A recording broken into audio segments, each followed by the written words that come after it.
তোমাদেরকে আমি একটা অঙ্ক দেখাবো। অঙ্কটা হচ্ছে গিয়ে একটা 50 টাকা নিয়ে আমি বাজার গেলাম। বাজার বাজার করার পরে এটা হিসাবটা তোমরা যদি ধরতে পারো তো হিসাবটা কমেন্টে জানাইবা সঠিক খবরটা। আর যদি যে সঠিক খবরটা দিতে পারো তার জন্য একটা পুরস্কার আছে। আমি 50 টাকা নিয়ে আমি বাজার গেলাম। বাজার থেকে কোর্স কোর্স করতেছি যে বন্ধুরা আমি তোমাদেরকে সম্পূর্ণটা অঙ্কটা দেখাবো, ঠিক আছে?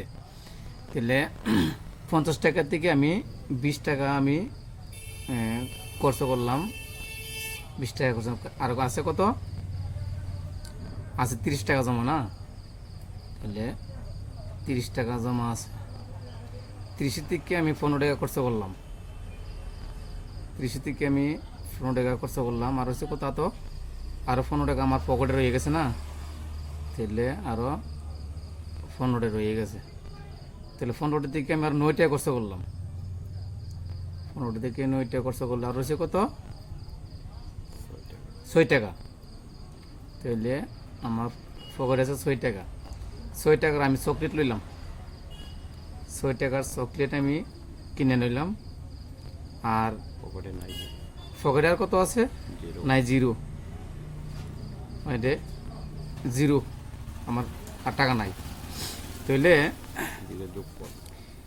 এদিকে যোগ করো, এদিকে যোগ করো।